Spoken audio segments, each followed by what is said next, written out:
আবার এটাকে কন্ট্রোল করা যাবে। এখন আপাতত এরকম একটা খুব আনসার্টেন একটা সিচুয়েশন শিখি, কিন্তু এই 4 দিনের যেটা ইন্টারভিউ যদি একটা বসে যায়, আশা করতে পারছি যে আপাতত একটা স্টেবিলিটি এসে যাবে। আবার আশা করা যাচ্ছে যে যাতে কোনো কমিটি বসে জিনিসগুলো দেখা হবে, সেটা বিচার হবে সেরকম। কারণ যে সরকার ছেড়ে চলে গেছে তাকে তো আর ওরকম ভাবে কিছু করা যাবে না তার উপরে, কিন্তু একটা কোনো ইন্টারভিউ গভর্নমেন্ট বসলেই তো জিনিসটা এগোনো যাবে না, তার আগে তো হবে না। এটা তো পরিষ্কার যে প্রধানমন্ত্রী পরিবারের লোকজনের সাথে দেশ ছেড়েছেন, মানে বাংলাদেশে ঢাকা ছেড়েছেন, ঢাকা ছেড়ে বাংলাদেশের অন্য কোনো জায়গায় যাবেন বলে মনে হয় না। তিনি ভারতের সঙ্গে যোগাযোগ করে থাকেন, ভারতের পশ্চিমবঙ্গে নিয়ে আসবে না, হয়তো ত্রিপুরা বা আসামে নিয়ে যাবে বলে আমার ধারণা। সেখানে এমন সেটা সরকার নিশ্চয়ই জানবে না।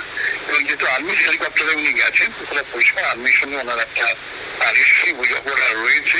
বাংলাদেশ আর্মির সঙ্গে হয়তো বোঝাপড়া করে যাওয়ার সম্ভাবনা রয়েছে। আর্মিকে হয়তো বলে গেছেন যে তোমরা কিছুদিন চালাও এবং আমি পরে দেখা যাবে সব কিছু শান্তি ফিরলে হয়তো আসতে পারি। বাংলাদেশের ইতিহাসে অত্যন্ত গুরুত্বপূর্ণ হয়ে থাকলো আজকের এই দুটি ছবি। একদিকে শেখ হাসিনা তার বোন শেখ রেহানাকে নিয়ে তিনি দেশ ছাড়লেন, দেশ ছেড়ে সেফ জায়গায় অর্থাৎ একটি সেফ প্যালেসের খোঁজে তিনি দেশ ছাড়লেন, যেখানে তিনি নিরাপত্তা পাবেন, যেখানে তিনি নিরাপদে থাকতে পারবেন। কারণ তিনি যেখানে থাকতেন সেই গণভবন এখন তারা নিরাপদ মনে হচ্ছে না। নিরাপদ যে মনে হচ্ছিল না তার সবচেয়ে বড় কারণ হলো তিনি দেশ ছাড়া ঠিক পরের মুহূর্তে ওই গণভবনে লাখো মানুষের ঢুকে যাওয়া।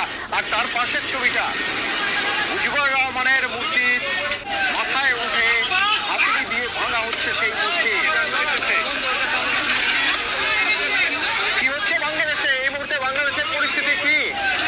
সব খবর প্রতি মুহূর্তের আপডেট বিরতির পর সঙ্গে থাকুন। অতনু রয়েছে আমাদের সঙ্গে টেলিফোন লাইনে। অতনু, কি খবর রয়েছে? এই বিষয়ে একেবারে চাঞ্চল্যকর যে দেশ ছাড়লেন বাংলাদেশের প্রধানমন্ত্রী শেখ হাসিনা। ছাড়লেন প্রধানমন্ত্রী শেখ হাসিনা, তার বোন রেহানা, তারা দুজনে সেফ প্যাসেজের জন্য শেয়ারি হেলিকপ্টারে করে বেরিয়ে গিয়েছেন গণভবন থেকে। বাংলাদেশ কদিন ধরে উত্তাল হয়ে হয়েছিল, তার কারণ লং মার্চ ঢাকা, গতকালে যে লং মার্চ ঢাকার কথা বলা ছিল, আজ সেনা প্রধানের আজ বিবৃতি দেওয়ার কথা ছিল না 2টো নাগাদ, কিন্তু এখনো পর্যন্ত 40 মিনিট পার হয়ে গেছে, সেনা প্রধান কোনো বিবৃতি দিচ্ছে না। সেক্ষেত্রে মনে করা হচ্ছে ভিতরে যে বৈঠক